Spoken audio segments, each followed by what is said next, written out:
Sugeng Dalu, salam Rahayu, salam Nusantara dan salam persaudaraan. Ya, selamat malam saudara-saudaraku semua. Ya. Malam ini saya akan bikin ulasan tentang kemuliaan nasab bagi orang-orang Jawa Nusantara. Mumpung lagi banyak yang ribut masalah nasab ya. Mungkin ada yang mau tahu bagaimana pandangan orang-orang Nusantara itu tentang nasab atau garis keturunannya.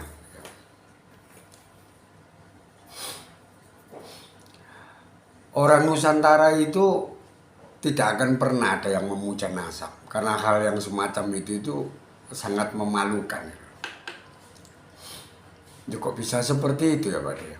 Iya, karena bagi orang Nusantara yang namanya nasab itu, kita itu hanya punya kewajiban untuk menjunjung dhuwur, mendem jeru, itu aja. Jadi setelah orang tua kita semuanya tidak ada, kakek nenek moyang kami nggak ada, ya kewajiban kita itu untuk mendoakan beliau-beliaunya itu agar selalu mendapat tempat di sisi Gusti Dat Kang Moho Suci Urip. Maksudnya itu masuk ke dalam swarga langgeng, swarga jati itu kalau bahasanya orang Jawa ya. Dan satu lagi, kalau orang tua kita, leluhur kita itu sudah terkenal sebagai orang yang baik, ya itu yang kita junjung. Jangan sampai kita sebagai anak keturunannya atau putra wayah kalau orang Jawa bilang ya, terus kita melakukan hal yang tidak itu yang membuat leluhur kita itu menjadi bahan pembicaraan orang. Dan sering ya kayak gitu ya. Orang tua kita baik-baik, kakek nenek moyang kita baik-baik, begitu kita melakukan satu kejahatan, terus leluhur kita juga jadi omongan. Ya, satu misal kayak itu dulu paling sama orang tuanya dikasih makan uang ini, dikasih anu itu, makanya anaknya sekarang jadi kayak jahanam gitulah. Ya. Orang Nusantara itu paling takut yang seperti itu, karena hal yang semacam itu yang bikin orang itu tidak menjunjung dhuwur, ya nggak mikul dhuwur, nggak mendem jeru ya. Jangan sampai lah kita itu berperilaku yang tidak ya, terutama dalam hal kejahatan yang membuat leluhur kita itu jadi bahan omongan. Nah itu orang Nusantara pasti seperti itu. Terus sebaliknya, kalau mendem jeru itu hal-hal atau sesuatu yang sifatnya itu aib ya bagi keluarga kita ya. Satu misal, kalau dulu memang orang tua saya, kakek buyut atau cangkah wareng saya itu pernah melakukan sesuatu yang tidak benar ya. Ya, kami sebagai anak turunannya atau putra wayahnya itu ya berusaha untuk mendem jeru. Loh, dengan cara apa Pak D? Kan semua orang sudah tahu kalau leluhurnya Pak D itu dulu seperti ini. Caranya mendem jeru itu ya jangan sampai perbuatan yang tidak baik dari kakek nenek moyang saya itu terus saya lanjutkan. Nah, itu yang disebut dengan mendem jeru, supaya nanti ada omongan. Tuh loh Pak De Agus, dulu kakeknya kayak gini gitu, orang tuanya dulu kayak gini, dulu moyangnya kayak gini. Tapi buktinya Pak De Agus sendiri loh orangnya jadi orang baik, malah lebih baik daripada kita lah. Seperti itu yang harusnya kita jalankan, itu yang disebut dengan mendem jeru gitu loh. Kan kebalik tuh. Iya. Jadi jangan sampai kejahatan, keburukan atau tabiat yang tidak benar dari kakek moyang kita itu terus kita lanjutkan. Iya, sehingga ada kalimat kacang nggak ninggalan jaran, biar leluhur gendeng, saiki anak putune kaya wong jahanam. Lah jangan sampai ada kalimat yang kayak begitu. Ya. Itu orang Nusantara paling anti dulur ya. Iya. Jadi itu tugasnya cuma menjunjung dhuwur, mendem jeru. Iya. Jadi beda dengan orang-orang yang bukan Nusantara, itu beda banget. Iya. Kalau yang bukan orang Nusantara malah sebaliknya. Iya. Dia selalu yang ditunjuk-tunjuk itu leluhurnya, datuk-datuknya, moyang-moyangnya. Iya. Satu misal ada cerita gitu, siapa? Ah, ini dah, Kiai Madudin Usman itu. Orang kayak gitu aja nggak ada apa-apanya. Datuk saya tuh bisa nurunkan rantai emas dari langit.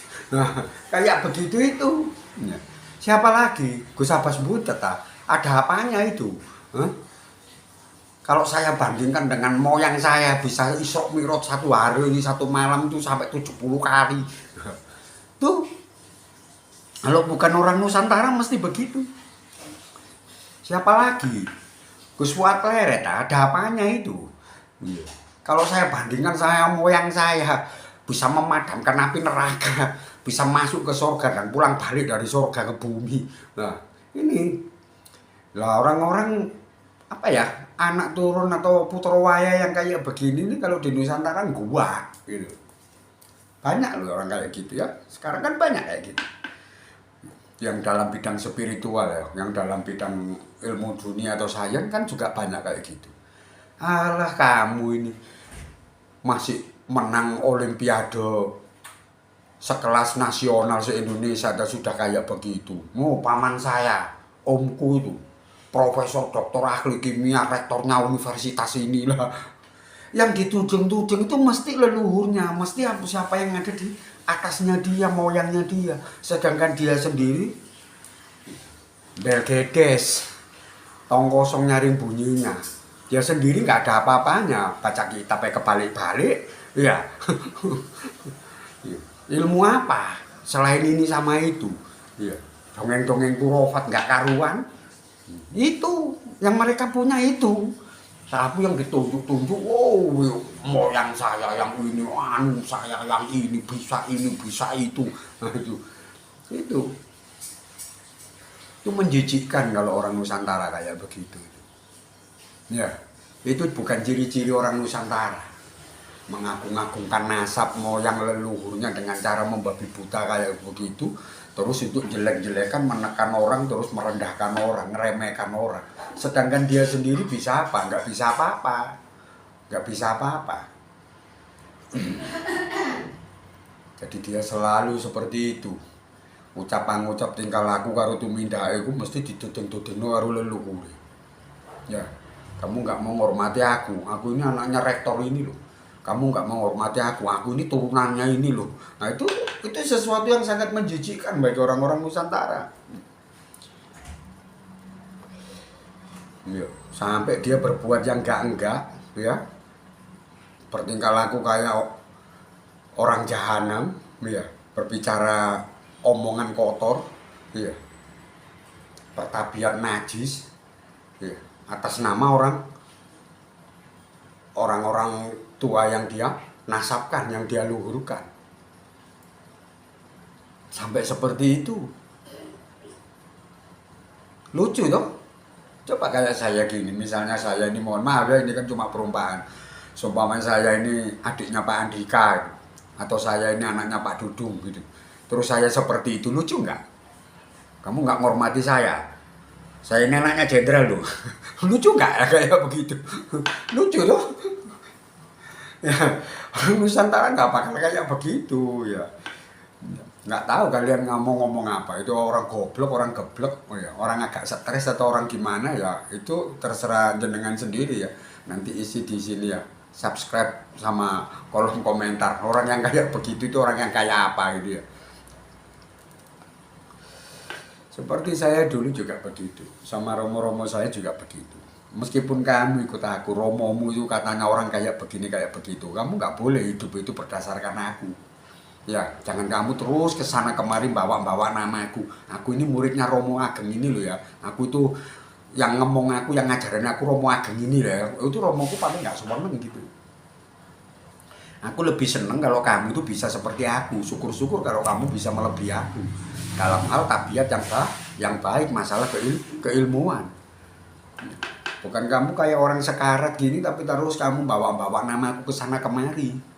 Iya. Atas nama Romo Ageng terus seperti itu, kitabnya Romo Ageng, tapi kelakuan kamu nggak kayak manusia. Wah, ini Romo paling jengkel banget dulu Romo kalau sama anak-anaknya seperti itu. Karena bukan seperti itu. Itu bukan darah orang Nusantara, khususnya orang Jawa ya. Mohon maaf. Nggak bener itu, orang kayak begitu itu. Orang mau jadi orang besar kok yang diagung-agungkan leluhurnya. Justru itu kalau apa itu namanya? Saya logika sendiri seperti penyakit rohani. Iya, bener itu. Omongannya Romo Anjingan dulu juga itu penyakit rohani. Loh kok bisa penyakit rohani gimana berarti? Loh, orang yang hidupnya selalu di bawah bayang-bayang leluhurnya, itu orang yang punya penyakit rohani. Iya. Kenapa? Karena dia nggak pernah bisa mengandalkan dirinya sendiri. Ini kan penyakit rohani namanya. Yang dia tunjuk-tunjuk selalu leluhurnya aja. Lah dia sendiri bisa apa? Nggak bisa apa-apa. Apa bukan penyakit rohani itu? Iya. Aneh tuh. Kalau kamu kesana kemari itu cuma bawa-bawa leluhurmu, bawa-bawa moyangmu, bawa-bawa datukmu. Padahal kamu sendiri juga tong kosong. Kamu nggak punya apa-apa. Ilmumu ilmu apa? Ceramahmu ceramah apa? Pengetahuanmu pengetahuan apa? Iya, hidupmu juga cuma gitu-gitu aja. Nah, kamu bisa hidup enak kan dari moyang-moyangmu. Nah, ini tambah ceru itu kalau orang Nusantara. Bukan lagi menjijikkan, itu reject sun itu. Itu rajanya najis itu kalau orang Nusantara bilang. Sesuatu yang lebih daripada najis ya hal yang semacam itu. Ya seperti yang awal tadi kan, misalnya ya tadi yang saya bilang, saya adiknya Pak Andika Perkasa atau saya anaknya Pak Dudung, terus kamu tak takut-takuti dengan saya membawa nama-nama beliau. Hah? Terus kamu kasih saya ini, kamu memuliakan saya ya dengan harapan kalau kamu ada apa-apa nanti kan bapaknya Pak De Agus bisa nolong saya, Pak Andika. Apa itu Pak Dudung. Nanti kan kakaknya Pak De Agus, Pak Andika kan bisa nolong saya. Ya. Memalukan nggak kayak gitu? Terus saya cari hidup dari kamu karena saya tahu kamu takut sama aku, kamu segan sama aku, kamu sungkan sama aku karena aku anaknya jenderal, aku adiknya jenderal. Yang seperti ini nih nggak bakal dilakukan kalau orang Nusantara bener. Tapi kalau orang Nusantara sing wis ketetesan getine wong kono, yang muja-muja nasab itu yang nggak ngerti. Ya, ya orang-orang Nusantara yang darahnya sudah keracunan, darahnya orang sana, yang nggak ngerti saya. Biasanya mungkin ya seperti itu, setali tiga uang tuh. Yang dipuja-puja sama yang muja-muja itu biasanya ya punya sifat yang sama. Oh, guru kuno, ya cucunya Rasulullah, gitu dong. Oh, yang bimbing saya itu, iya masih duriannya Kanjeng Nabi, kan gitu. Ya, ya, itu penyakit rohani. Asli penyakit rohani bener itu. Romo Ageng juga begitu, Romo jangan ngomong begitu. Saya sendiri secara naluriah juga percaya bahwa itu penyakit rohani. Ya. Kalau kalian memang benar-benar jago, kalau memang kalian benar-benar gentle, itu tunjuk dada. Aku lo iso ngene. Aku lo bisa itu. Ini lo aku, ya. Lebih gendeng daripada leluhurku. Dalam hal kebaikan ya maksudnya. Ya. Dulu kakekku cuma begini, dulu bapakku cuma begini, dulu moyangku cuma begini, tapi kena aku. Aku lebih tenar daripada moyang-moyangku. Aku lebih terkenal daripada moyang-moyangku. Itu yang gentleman. Itu bukan penyakit rohani. Semua orang angkat topi, angkat tangan. Kenyataan. Ya. Ya. Bahwa sampean memang seperti itu. Ya. Punya kemampuan, kapasitas, kualitas yang luar biasa. Ya. Dan tetanggamu tahu, iya dulu bapaknya cuma begini kok anaknya bisa jadi seperti itu. Ini benar-benar anak yang luar biasa ini. Iya. Itu yang diharapkan sama leluhur Nusantara. Meskipun dulu bapakku seperti ini tapi kena aku. Nah, meskipun dulu kakekku itu cuma seperti itu tapi kena aku. Ya apa? Nah, ini yang paling utama ya. Jadi intinya apa, saudaraku ya? Dari apa yang saya bahas tadi tentang kemuliaan nasab. Ya. Kalau bisa kita kembali kepada ajaran Nusantara yang seperti yang saya jelaskan tadi ya. Jangan terlalu mengagung-agungkan leluhur, jangan terlalu mengagung-agungkan nasab atau terbesi madu. Karena yang paling bagus, yang paling utama itu adalah kita yang masih hidup. Jangan nunjuk-nunjuk yang sudah mati. Jangan nunjuk-nunjuk yang sudah tiada. Iya. Karena kita yang hidup berdampingan sama kamu, aku juga sendiri nggak ngerti leluhurmu dulu itu kayak begitu apa enggak.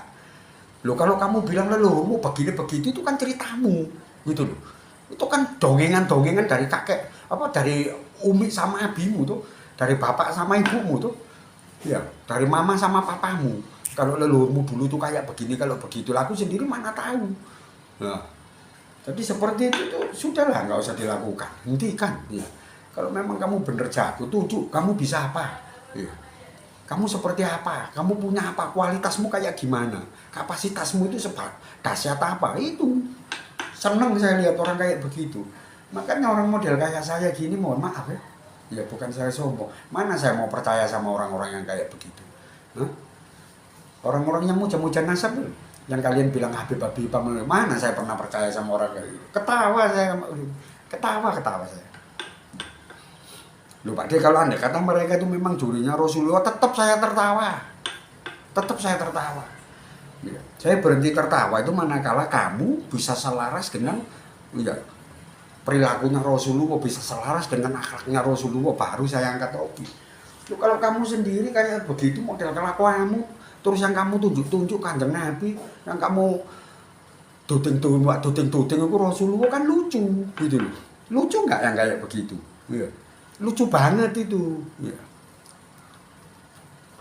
Makanya orang sedeng kalau aku bilang, kesana kemari kamu cerita masalah leluhurmu, yang kamu bawa-bawa Rasulullah aja. Sedangkan perilaku kamu sama sekali nggak kayak Rasulullah.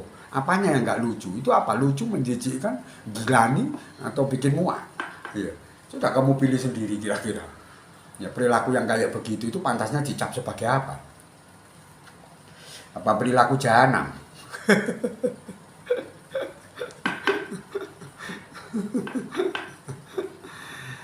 Makanya sadar ya saudara-saudaraku ya, jenengan sampean ya, kalian yang sama-sama putra Nusantaranya seperti saya ya, yang dilahirkan di Nusantara dan punya leluhur Nusantara ya.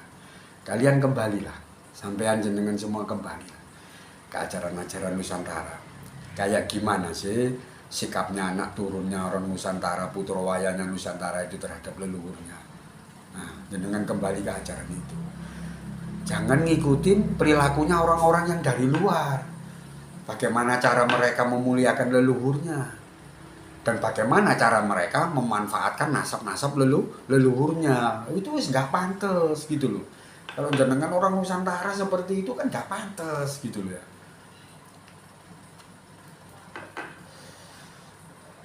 Jelas ya, saudara-saudaraku ya. Jadi di situ.